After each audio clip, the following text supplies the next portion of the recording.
Well, choices, habits, the relationships, and finally the beliefs that have shaped my life.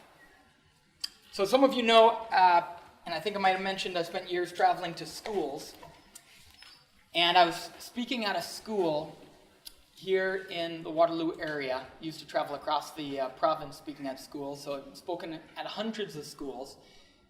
But years ago, I was speaking at this school, and something happened to me that had never happened before and never happened since. This young girl came up to me at the end of my message, and I'd given the usual inspirational message, and she came up to me and said, "Can I talk to you?" So, of course, I said sure.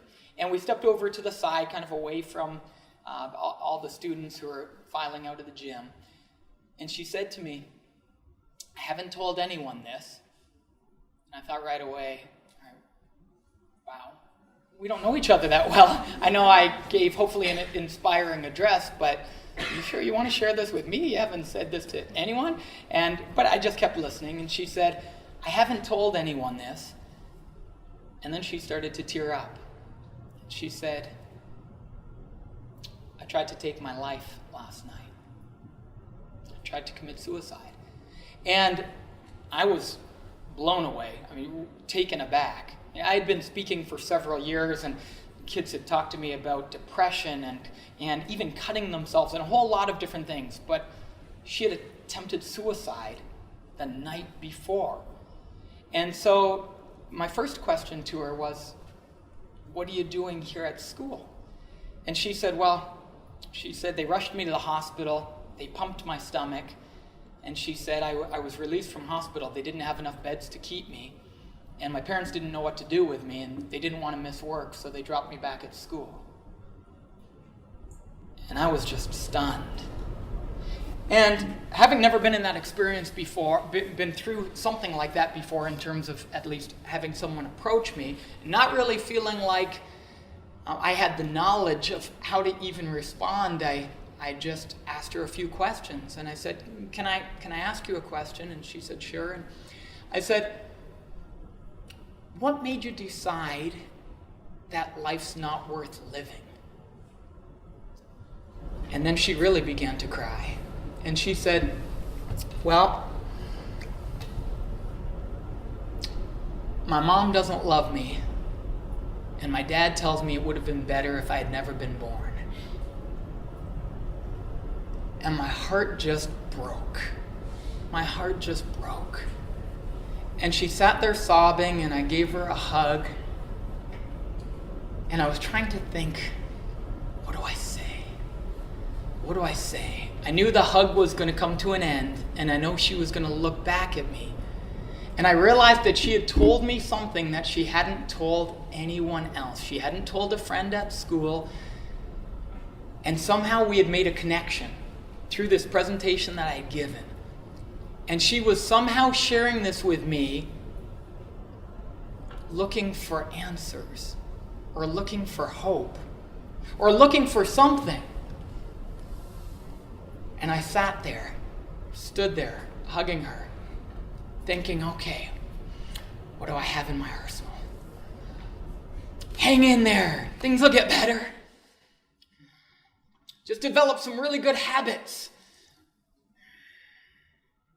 You can do it, life will get better, I'm sure it will. Someone will love you eventually. All those things just went through my mind, one after another. None of them seemed to suffice. I'll come back to her story. Beliefs that shaped my life. Number one, I don't know at what point in time I came to understand this, but I think it was quite young that I came to understand I have a purpose. I have a purpose. I'm here for a reason. Now, I told you earlier I'm a person of faith. I grew up, my mom went to church and she raised us in a faith environment, in a faith community with our church and at home as well. And she lived it out day to day. And as a result, it wasn't hard for me to grow up with the notion that there's a designer. There's a designer who designed everything. I grew up understanding that and hearing that, and I looked around at creation, and I said, that makes sense to me. There seems to be an order to things, and things seem to be, when I take a look at the world and nature and the animal kingdom and our human bodies and everything from the universe down to the cell, to me it made sense that somebody designed this world, and whoever it was, he or it must be really, really smart, brilliant, and must be unbelievably creative. Must be beyond my comprehension. It made sense to me that there was a designer. And it also made sense to me that if there was a designer, then I was a part of his creation. And what that told me was that life is not just about me. Life is not just about me. I love the Rick Warren, a pastor out in California, has a book, A Purpose-Driven Life. And I love the first page. Just the first sentence of the first page. It's not about you. It's not about you. And I understood that from a pretty early age, because I looked around and said, if there's a designer, well, I think of it this way. A painting doesn't exist for its own sake. A painter created a painting for his or her own delight and for the delight of others. Music doesn't exist for its own sake. Music is for the delight of the composer or the delight of the listener. So it made sense to me that my life wasn't just for me, but maybe it was for the delight of my designer or for the benefit of others. And I didn't fully understand that for a long time, because when I got really driven and focused as an athlete, life became all about me. And life became all about my intention for my life and the goals that I had and the dreams that I had and what I wanted to achieve. And I got to a point in my teenage years where I realized that even though I had grown up with this notion that there was a designer and I was a part of his design, and that there was more to life than just me and what I wanted to achieve, I forgot about all of that because I focused on myself. But fortunately, growing up in a faith community, I was drawn back. I can't tell you, I didn't list this. I was tempted to list this as one of the great choices that I made, that I chose to live a life of faith. I wish I could say that, but that wasn't the case. My experience was, I felt the designer calling the designed to experience him. I experienced the creator of the universe compelling me to experience him. And what that did was it reoriented my purpose. Because what I began to realize was, well, if there's a God who made me, the only way I can know what I was made for is to get to know him. And if I get to know him, maybe I can understand what I was made for, and then I can accomplish that which I was set on earth to do. And I felt that it wasn't my own choice, but through the people he put in my life, through the circumstances he put in my life, both the circumstances being successes and even failures that caused me to walk home at night crying out, why? I don't know if you've ever had that I told you about the waves, the highs and the lows that I wrote, on those low times where you look up and say, why am I injured again? Why is this happening again? Why am I in a slump again? And I was crying out for answers to those questions, and answers came. Answers came over a period of time, and answers came through people, and answers came as I prayed, and answers came as I read Scripture. And I began to experience my purpose in life changing from it being about me to realizing there's a bigger purpose for my life. There's a bigger purpose. It's beyond me. And it's been an evolution over a period of years, and I'm still learning and experiencing or understanding what that purpose is more and more. And I found the closer I've come to knowing and understanding my Maker, the more I've understood what I've been made for. And what I've come to realize, and I spend a lot of time with young people, and a lot of the I see so many athletes who are just focused on their career, and they're living and dying by it. And what I think happens is what happened to me. I became my own God. I became my own God, and I see athletes who have become their own God. And what I can tell you is basketball doesn't make a very good God.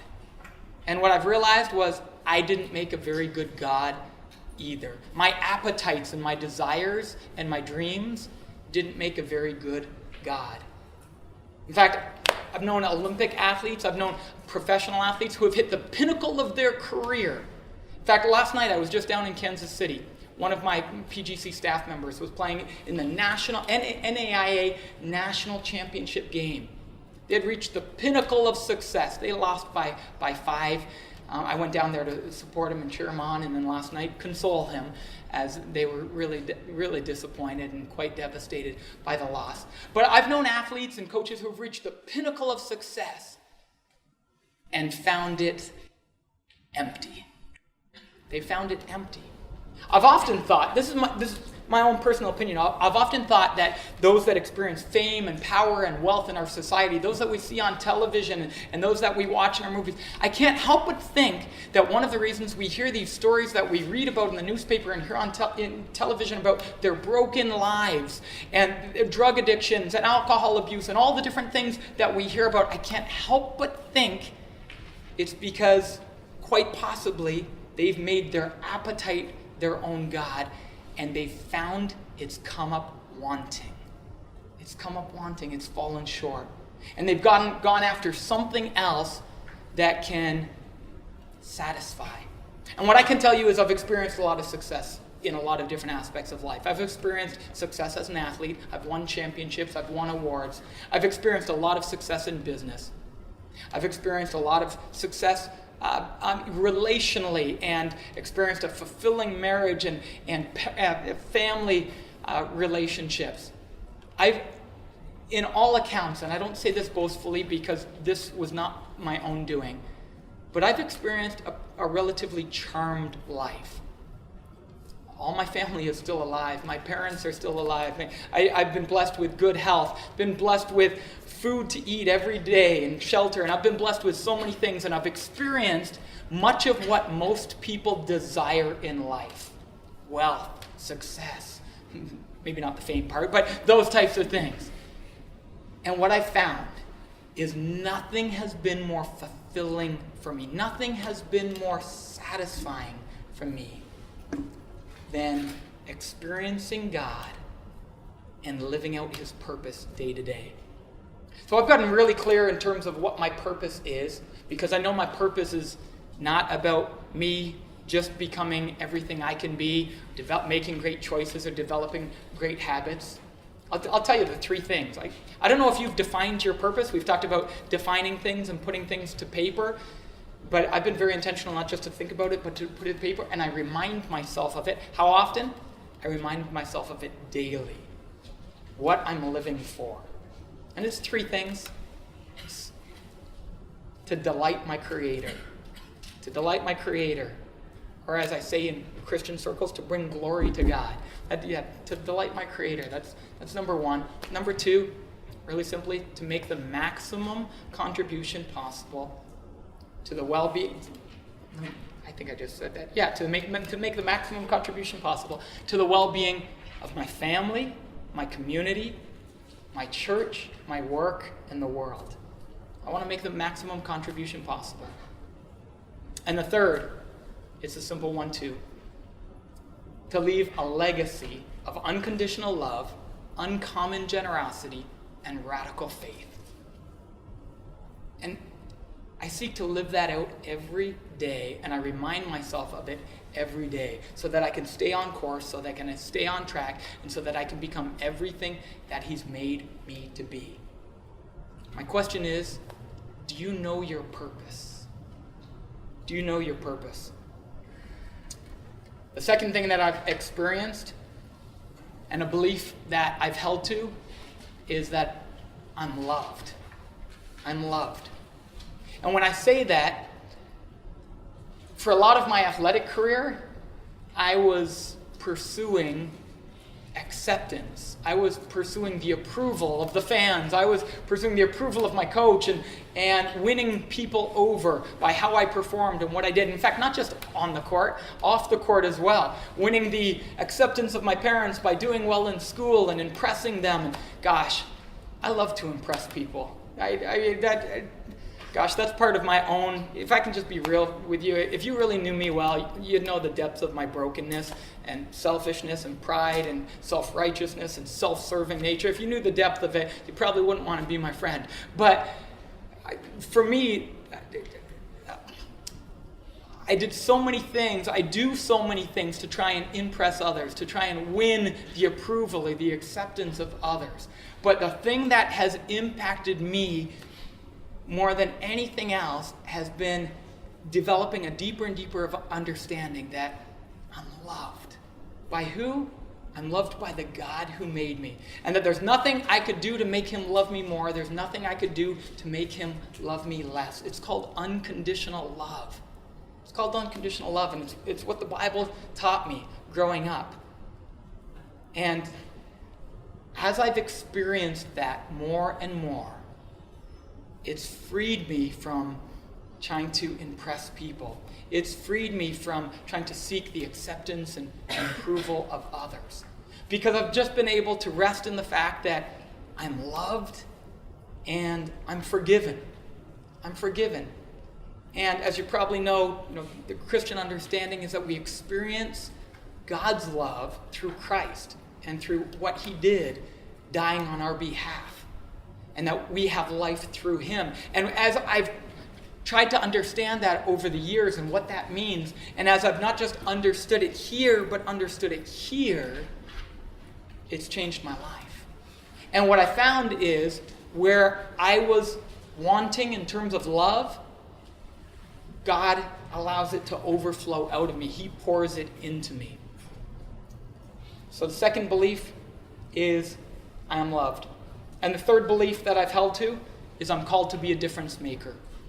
I'm called to be a difference maker. That it's not just about making a difference in my life. In fact, making a difference in my life is really for the benefit of others to make a difference in their lives. Or as I sometimes say, to actually be the hands and feet of Jesus, as Mother Teresa has said, in a lost and hurting world. And so that's been a part of my calling and a belief that I've held to. So there she was. And I looked at her and I said, I'm so sorry. I am so sorry that your parents haven't loved you the way they should have. And I don't know what to say to make it all better. But I can tell you two things that I know. Two things that I know to be true because I've experienced them in my life. One is there is a God who loves you more than you can ever imagine. And two, even though you don't feel it, even though you don't know it, he has a special plan for your life. And if you give him the opportunity, he'll transform your life. I paused. She fell into my arms and cried, and cried, and cried. We finished the hug, and I spent a few minutes with her, setting her up with her guidance counselor at the school. I left. We corresponded via email for a few months. A year later, we're invited back to the same school. I go in the gym wondering, hadn't talked to her or had any correspondence for probably 6 or 7 months, wondering how she was doing. She comes running into the gym before the assembly. Her teacher let her out of class before the rest of the students came down. She comes running up to me with a big smile on her face and gives me this huge hug. I said, "How are you?" She said, I'm doing much better. She said, "Thank you." I don't know if you found your purpose. I don't know if you know how much you're loved. I don't know if you realize that we're all called to be a difference maker. But if you don't know your purpose, if you don't experience it each day, if you don't know how much you're loved, I want to let you know that there's a God who drew me to him. And I believe he draws each one of us to him. And by the fact that you're here tonight, that tells me in some way he's likely drawing you as well. And I hope you'll come to experience him the way I've experienced him. Thank you very much.